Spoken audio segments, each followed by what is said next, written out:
Today in this chapter we will discuss chapter 3 of civics. Why do we need a parliament? In this chapter we will study about the need of parliament. Okay, students, you know that parliament is there are two houses of parliament. First is Lok Sabha and second is Rajya Sabha. Lok Sabha और राज्यसभा इसके to houses हैं, ठीक है, plus president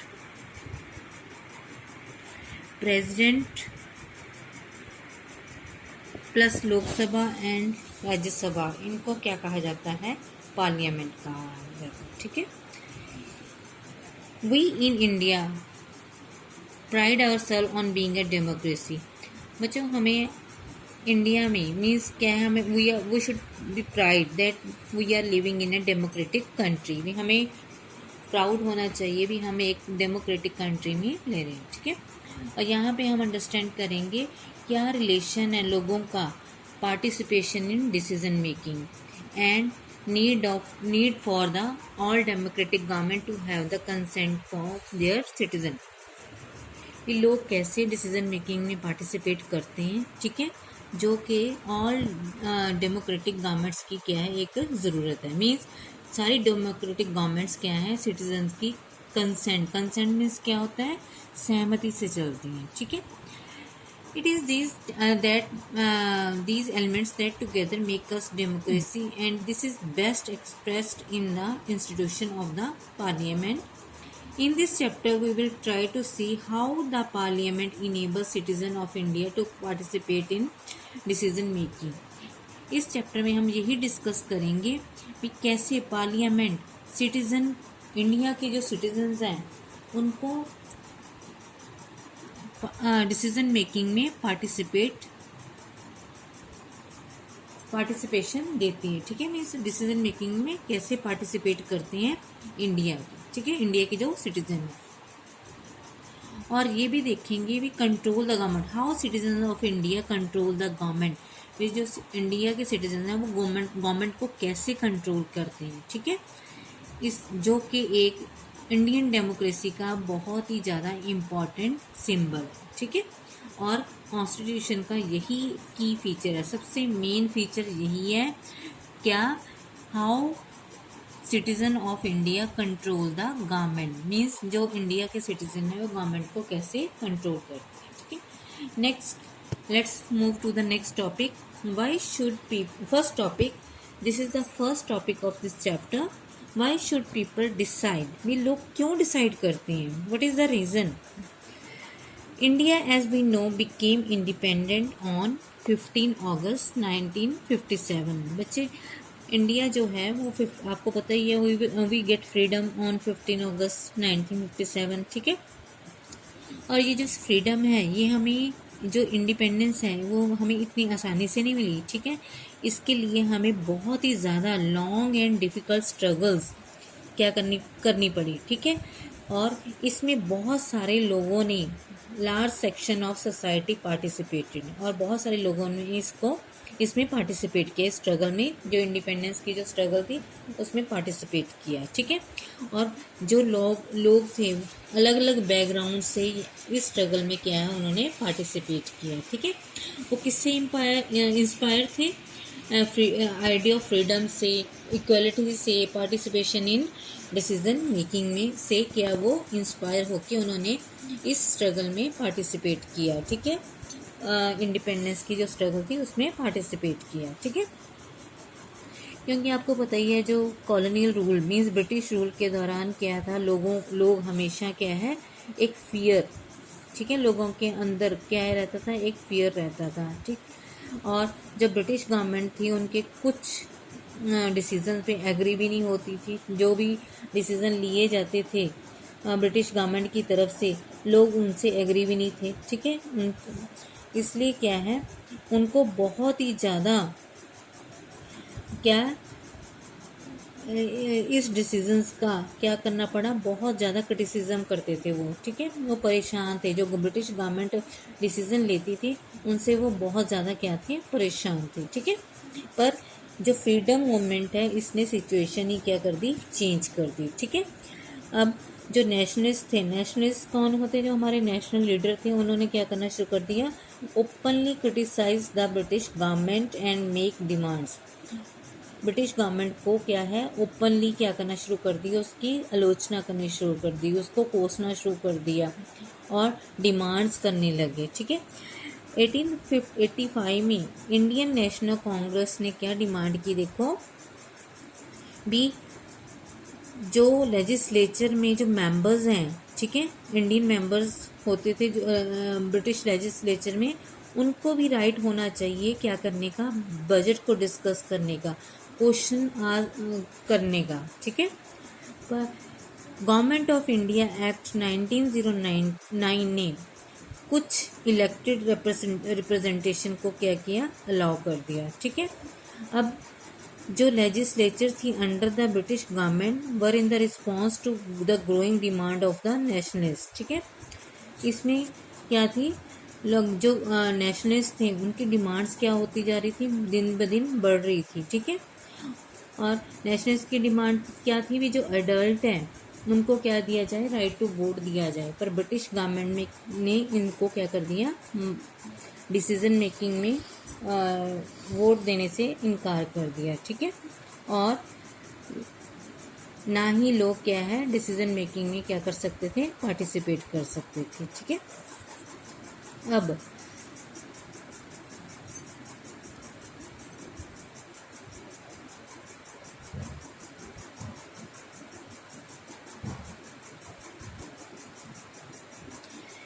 with the coming of independence we were going to be citizen of a free country। कहते जैसे ही हमें independent आज़ादी मिली, हम एक क्या थे, सिटीजन थे किसके, एक आज़ाद कंट्री के। ठीक है, इसका ये मतलब नहीं है अभी गवर्नमेंट जो चाहे वो कर सके थी। ठीक है, इसका मीन था अभी जो गवर्नमेंट है वो क्या है, लोगों की जो नीड्स हैं, लोगों की डिमांड्स हैं, उसके प्रति क्या है, सेंसिटिव है, मीन्स उसके प्रति क्या है, वो बहुत ही ज़्यादा वरीड है। ठीक है, अब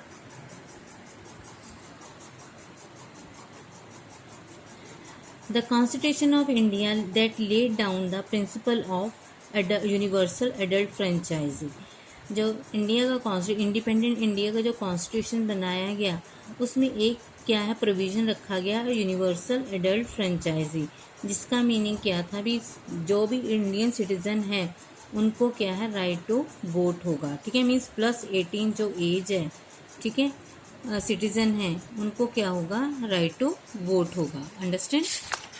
second topic of this chapter is people and their representatives. ठीक है, अब जो डेमोक्रेसी का एक पॉइंट क्या था, एक फीचर क्या था, द आइडिया ऑफ कॉन्सेंट।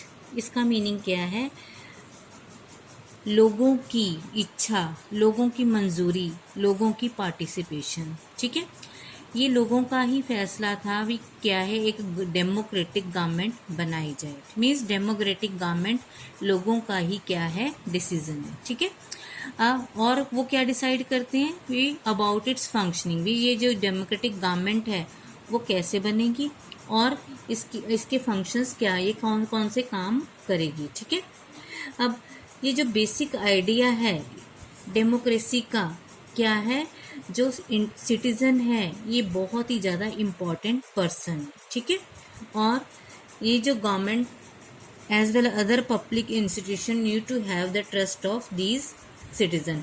अब गवर्नमेंट को और जितने भी गवर्नमेंट इंस्टीट्यूशन है उनको इन सिटीजन पे क्या करना पड़ेगा, ट्रस्ट करना पड़ेगा, उन पे अपना विश्वास रखना पड़ेगा। ठीक है, अब ये जो इंडिविजुअल हैं कैसे अप्रूवल देते हैं गवर्नमेंट को, हमने ऊपर पढ़ा ना, अप्रूवल कैसे देते हैं गवर्नमेंट को, कैसे, सी थ्रू इलेक्शंस के ज़रिए। ठीक है, लोग क्या करते हैं, अपने रिप्रेजेंटेटिव चुनते हैं। ठीक है, इलेक्ट करते हैं। ठीक है, और इनमें से जो वन ग्रुप होता है, एक ग्रुप होता है, वो क्या करता है, फॉर्म्स द गवर्नमेंट। ठीक है, अब पार्लियामेंट किसकी बनी हुई है, made up of all representative together, और यही पार्लियामेंट क्या करती है, control and guides the government. In this sense, people through their chosen representatives form the government and also control.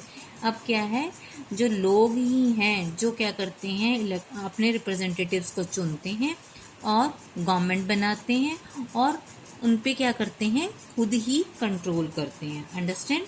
अब पार्लियामेंट में क्या है, जैसे 545 मेंबर्स हैं इंडियन लोकसभा में, हमने पहले पढ़ा था ना लोकसभा एंड राज्यसभा।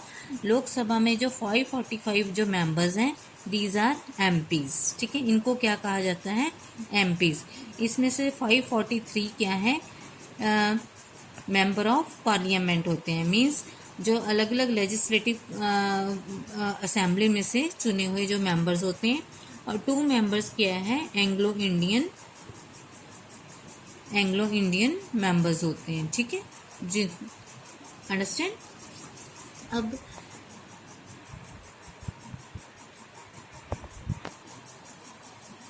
पार्लियामेंट, अब पार्लियामेंट का रोल क्या है, 2 मिनट। 1947 के बाद इसको क्या, इंडियन पार्लियामेंट को क्या किया गया, क्रिएट किया गया, ठीक है। ये जो इंडियन पार्लियामेंट है, ठीक है, ये क्या है, प्रिंसिपल्स ऑफ डेमोक्रेसी है, ठीक है।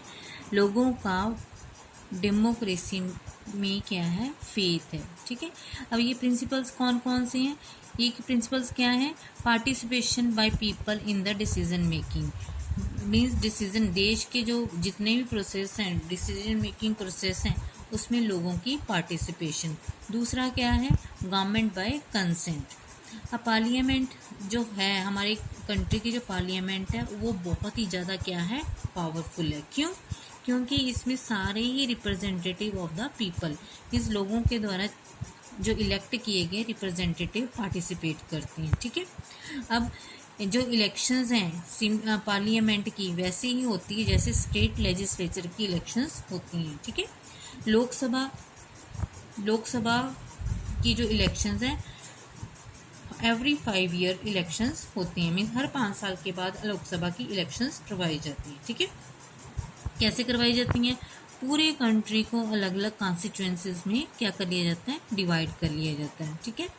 और हर एक कॉन्स्टिट्यूएंसी से क्या है, 1 पर्सन को क्या किया जाता है, इलेक्ट कर लिया जाता है पार्लियामेंट के लिए। और उस इलेक्टेड मेंबर को क्या कहा जाता है, मेंबर ऑफ पार्लियामेंट, एमपी कहा जाता है, ठीक है। अब ये जो कैंडिडेट्स होते हैं, ये जो एमपीज होते हैं, ये क्या है, belong to different political parties, अलग अलग पार्टी से क्या है, ये बिलोंग करें। Once elected these candidates become member of parliament. वैसे ही पूरी कॉन्स्टिट्यूएंसीज में से एक एक जो कैंडिडेट क्या कर लिया जाता है, इलेक्ट कर लिया जाता है। यही कैंडिडेट क्या बनता है, मेंबर ऑफ पार्लियामेंट, जिसको एमपीज भी कहा जाता है, ठीक है। ये सारे एमपीज मिलके क्या बनाते हैं, पार्लियामेंट बनाते हैं, ठीक है। अब पार्लियामेंट हो गई, बन गई, ठीक है। अब पार्लियामेंट कौन कौन से फंक्शंस करती है, what are the functions of the parliament. पहला फंक्शन क्या है, to select the national government. अब नेशनल गवर्नमेंट जो हमारी सरकार है वो कैसे बनती है, और ये किसका काम है, पार्लियामेंट का, ठीक है। क्या करती है पार्लियामेंट, क्या करती है, select the national government. Parliament किसकी बनी हुई मिलके बनती है, प्रेसिडेंट, जैसे मैंने आपको पहले बताया, the Rajya Sabha and the Lok Sabha. Lok Sabha की इलेक्शंस के बाद एक लिस्ट प्रिपेयर की जाती है भी कितने एमपीज कौन सी पार्टी को बिलोंग करते हैं, ठीक है। अब किसी पॉलिटिकल पार्टी के लिए, अगर किसी पॉलिटिकल पार्टी ने गवर्नमेंट बनानी है तो उसको कितने उसके जो एमपीज हैं वो कितने होने चाहिए, सबसे ज़्यादा का एमपीज होने चाहिए, ठीक है। अब जैसे 543 इलेक्टेड मेंबर्स हैं, ठीक है, उसमें मेजॉरिटी पार्टी को कितने चाहिए, लगभग हाफ, ठीक है। किसी भी पार्टी को, पॉलिटिकल पार्टी को गवर्नमेंट बनाने के लिए कितनी टोटल मेंबर्स हैं उसका हाफ क्या होने चाहिए, उसके पास एमपीज होने चाहिए, समझ आ गया। ठीक है। The opposition in parliament is found by, अब जो अपोजिशन है दूसरी जो, अब जो पार्टी क्या है 272 या उससे ज़्यादा सीटें जीत लेती है, मीन्स उसके एमपीज जीत जाते हैं, तो वो क्या बनाती है, गवर्नमेंट बनाती है, ठीक है। और जो पार्टी क्या हो जाती है, कम, जिसके कम एमपीज जीतते हैं, वो क्या किस में हो जाती है, ऑपोजिशन में बैठ जाती है, ठीक है। अब ये जो ऑपोजिशन है वो कैसे बनती है, all the political parties that oppose the majority party, जो मेजोरिटी पार्टी को क्या करती हैं, अपोज करते हैं, उसे क्या कहा जाता है, ऑपोजिशन कहा जाता है, ठीक है। और इसको विरोधी दल भी कहा जाता है, ठीक है। अब once the most important function of Lok Sabha is the select the executive, सबसे ज़्यादा बड़ा लोकसभा का सबसे इम्पॉर्टेंट फंक्शन क्या है, एग्जीक्यूटिव को क्या करना, सिलेक्ट करना, ठीक है। अब एग्जीक्यूटिव होता क्या है, group of persons who work together to implement the laws made by the parliament. Executive क्या होता है, एक ग्रुप ऑफ पर्सन होते हैं जो क्या करते हैं, पार्लियामेंट के द्वारा बनाए गए लॉज को क्या करते हैं, इम्प्लीमेंट करते हैं। इम्प्लीमेंट मीन्स क्या होता है, लागू करते हैं, ठीक है। इसको हम क्या कहा जाता है, इस एग्जीक्यूटिव को क्या नेम भी दे सकते हैं हम, इस एग्जीक्यूटिव को क्या दूसरा नेम भी दिया जाता है, उसे क्या कहा जाता है, गवर्नमेंट कहा जाता है, ठीक है। अब प्राइम मिनिस्टर कौन होता है, prime minister of India is the leader of ruling party in the Lok Sabha. अब लोकसभा में क्या है, जिस पार्टी ने ज़्यादा वोटें ली हैं, मीन्स जिस पार्टी के ज़्यादा एमपीज हैं, उसके लीडर को क्या कहा जाता है, क्या इलेक्ट किया जाता है, प्राइम मिनिस्टर इलेक्ट कर दिया जाता है, ठीक है। From the MPs who belong to her party the prime minister selects minister to work with her to implement decision. अब लीडर बन गया उस पार्टी का, ठीक है। एक पॉलिटिकल पार्टी, सपोज एक पार्टी क्या है, मेजोरिटी वोट्स ले लेती है, मीन्स उसके मेजोरिटी के क्या है, सीट्स हैं, एमपीज हैं, और उसके लीडर को क्या कर दिया जाता है, प्राइम मिनिस्टर बना दिया जाता है। अब जो प्राइम मिनिस्टर है, उन एमपी, अपनी पार्टी के जो एमपीज हैं उनको क्या कर देते हैं, सिलेक्ट कर लेता है एज ए मिनिस्टर, ठीक है। और ये जो मिनिस्टर हैं अलग अलग एरियाज ऑफ गवर्नमेंट के क्या कर लेते हैं, चार्ज ले लेते हैं। किसी को हेल्थ का मिनिस्टर बना दिया जाता है, किसी को एजुकेशन मिनिस्टर बना दिया जाता है, किसी को फाइनेंस मिनिस्टर बना दिया जाता है, ठीक है। अब कई बार क्या होता है, it is very difficult for a single political party to get the majority, ठीक है। मेजोरिटी हासिल करने के लिए कई बार एक सिंगल पार्टी को क्या है, बहुत ज़्यादा मुश्किल होती है, ठीक है। फिर वो क्या करते हैं, अलग अलग पार्टीज़ क्या करती हैं, जो डिफरेंट पार्टीज़ होती हैं, ज्वाइन टुगेदर, ठीक है। डिफरेंट पॉलिटिकल पार्टीज़ क्या कर लेती हैं, आपस में ज्वाइन। सपोज एक पार्टी को कितने 210 मिले हैं वोट्स, और एक पार्टी को कितने मिले हैं, 70 मिले हैं, और एक पार्टी को कितने मिले हैं, 260 मिले हैं, ठीक है। अब जो 70 वाला होगा वो चाहे 210 के साथ मिल जाए, ज्वाइन हो जाए, चाहे इसके साथ, ये इसके ऊपर डिपेंड करता है, ठीक है।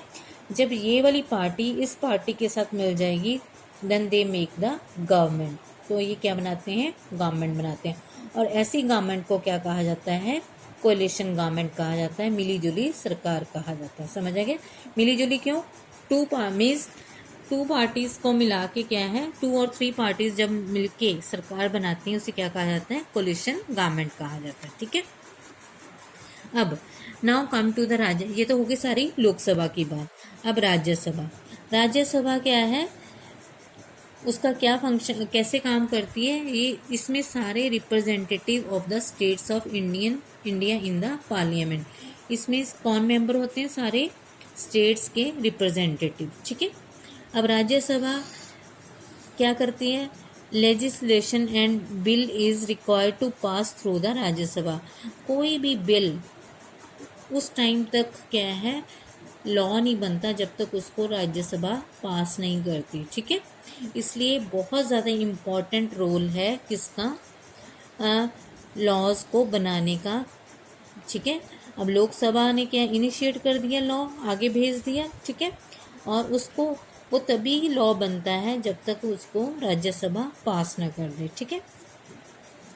अब जो राज्यसभा के जो मेंबर्स हैं, they are elected members of the legislative assemblies of various states. Various अलग अलग स्टेट्स के जो मेंबर्स होते हैं वो है राज्यसभा के मेंबर्स, ठीक है। कितने मेंबर्स हैं इसके? 233 मेंबर्स हैं राज्यसभा के, और plus 12 members nominated by president. और 12 मेंबर्स को क्या है, कौन नॉमिनेट करता है? प्रेसिडेंट नॉमिनेट करता है हर एक फील्ड में, जैसे कि म्यूज़िक की फील्ड में, आर्ट की फील्ड में, लिटरेचर की फील्ड में, जितने भी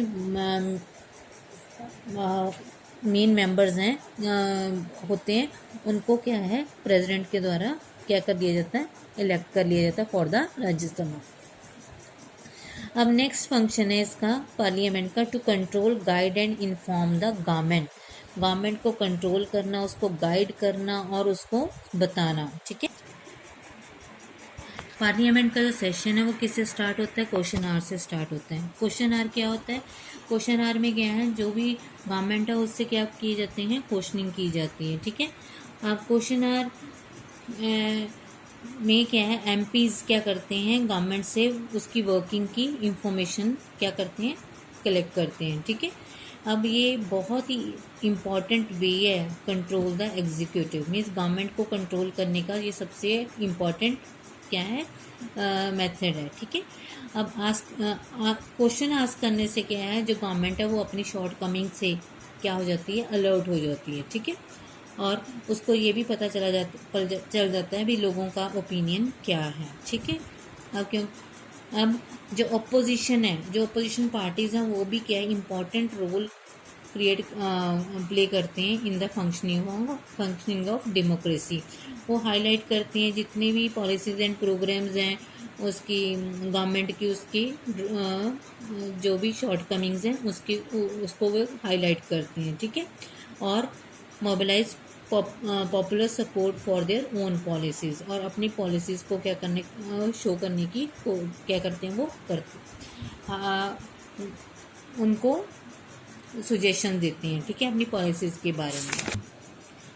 इस तरह गवर्नमेंट को क्या है, फीडबैक, अपनी जो वर्किंग है उसकी फीडबैक भी मिल जाती है, ठीक है। इसलिए उसको हमेशा तैयार रहना पड़ता है, किसके लिए, एमपीज़ के द्वारा पूछे गए क्वेश्चंस के बारे में, ठीक है। अब दूसरा क्या है, dealing with finances, means parliament की अप्रूवल फाइनेंस के लिए, ठीक है। ये भी बहुत इम्पॉर्टेंट है गवर्नमेंट के लिए, मीन्स गवर्नमेंट को जो फाइनेंस की जो अप्रूवल है वो कौन देती है, पार्लियामेंट देती है, क्योंकि दिस इज द, ठीक है, to control guide and informs the government. Parliament के लिए ये एक रास्ता है, ठीक है, जिससे वो क्या कर सकती है, गवर्नमेंट को कंट्रोल कर सकती है, गाइड करती है और इन्फॉर्म भी करती है, ठीक है। अब जो एमपीज हैं वो क्या है, रिप्रेजेंटेटिव ऑफ द पीपल है, क्योंकि लोगों के द्वारा इलेक्टेड है, ठीक है। इसलिए क्या है, वो उनका मेन रोल है क्या करने के लिए, कंट्रोलिंग करने के लिए, गाइडिंग करने के लिए, इन्फॉर्मिंग करने के लिए, ठीक है, लोग किसको, गवर्नमेंट को, ठीक है। इसलिए पार्लियामेंट क्या है, बहुत ही ज़्यादा उसका इम्पॉर्टेंट रोल है किसमें, इंडियन डेमोक्रेसी में, क्योंकि वो गवर्नमेंट को क्या करती है, by asking questions, by dealing with finances, और उसको कंट्रोल करती है, गाइड करती है और इन्फॉर्म करती है, ठीक है। Next function of the parliament is law making. Law making एक बहुत ही इम्पॉर्टेंट फंक्शन है किसका, पार्लियामेंट का, ठीक है। We shall read in next chapter, ठीक है। अब ये जो पार्लियामेंट में लोग कौन है जो लोग, वही लोग हैं जो हम, ऑब्वियसली वही लोग हैं जो हम क्या करते हैं, इलेक्ट करते हैं, ठीक है। अब पार्लियामेंट में क्या है, अलग अलग ज़्यादा काफ़ी लोग होते हैं, ठीक है, काफ़ी मेंबर्स होते हैं जो अलग अलग बैकग्राउंड से क्या करते हैं, उनका संबंध होता है, ठीक है। अब कई लोग क्या, बहुत सारे लोग कहाँ से होते हैं, रूरल एरिया से, मीन्स गाँव से होते हैं। और कुछ कई होते हैं रीजनल पार्टीज, मीन्स अलग अलग प्रदेशों की जो पार्टीज होती हैं उनके होती हैं, ठीक है, उनके मेंबर्स होते हैं, ठीक है। ये सारे क्या हैं, इलेक्टेड होते हैं, किसमें, पार्लियामेंट में उनको इलेक्ट किया जाता है, ठीक है। इसके अलावा पॉलिटिकल पार्टिसिपेशन भी होती है किसकी तरफ से, दलित और बैकवर्ड क्लासेस में, जो निचली जातियां होती हैं या दलित लोग हैं, उनकी पार्टिसिपेशन भी है पार्लियामेंट में क्या होती है, करवाई जाती है, ठीक है। अब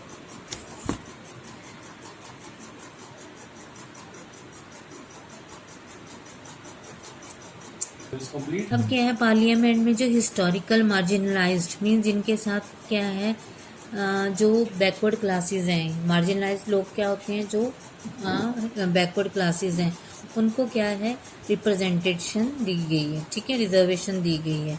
इसलिए रिजर्व इनकी सीट्स को क्या कर दिया गया है, पार्लियामेंट में रिजर्व कर दिया है। जैसे एससी हो गए, शेड्यूल कास्ट हो गए, शेड्यूल ट्राइब हो गए, इनकी सीट्स क्या है, पार्लियामेंट में रिजर्व कर दी गई हैं, ठीक है।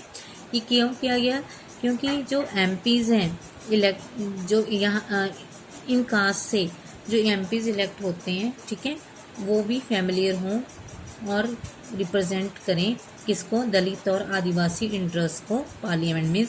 दलित और आदिवासी जो लोग हैं उनके बारे में, उनके वेलफेयर के बारे में पार्लियामेंट में क्या करें, वो रिप्रेजेंट करें, उनको भी रिप्रेजेंट करें, उनकी डिमांड्स को, उनकी नीड्स को क्या करें, पार्लियामेंट में वो रिप्रेजेंट करें। इसलिए उनकी जो सीट्स हैं वो क्या कर दी गई हैं, रिजर्व कर दी। अब ये भी सजेस्ट किया गया है कि there should be reservation of seats for women also. Women जो क्या है 50% ऑफ द पॉपुलेशन क्रिएट करती हैं, ठीक है, उनके लिए भी सीट्स की रिजर्वेशन का प्रोविजन रखी गई है, ठीक है। अब 60 years ago only 4% of MPs were women, ठीक है। कहते 60 साल पहले कितने थी, सिर्फ 4 में जो MPs थी, 4% जो MPs थी वो क्या थी, विमेन थी, ठीक है। अब इनकी जो नंबरिंग है वो कितनी हो गई है, 11% हो गई है, ठीक है। पर this is very small share, क्योंकि विमेन क्या है, ऑलमोस्ट 50% क्या है पॉपुलेशन है, पर उनको क्या है, रिजर्वेशन कितनी दी गई है, 11%। अब क्या है, ये जो परसेंटेज है वो और भी ज़्यादा क्या कर दी गई है, बढ़ा दी गई है, ठीक है।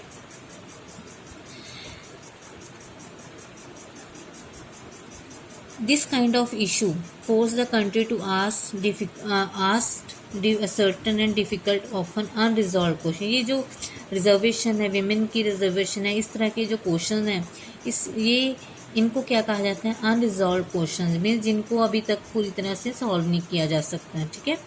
अब the fact is that we can ask this question and are working towards answer it is reflection of the strength and the faith that people have in a democratic form of government, ठीक है। इस तरह के जो questions हैं या फिर क्या है, जो वर्किंग है किसकी, पार्लियामेंट की जो वर्किंग है, यही हमारा विश्वास है। हमें as a people of India इनमें क्या करना पड़ेगा, फेथ रखना पड़ेगा, क्योंकि डेमोक्रेटिक फॉर्म ऑफ गवर्नमेंट है और डेमोक्रेटिक फॉर्म ऑफ गवर्नमेंट हमेशा लोगों के वेलफेयर के लिए क्या करती है, काम करती है। This is the end of the chapter. Thank you.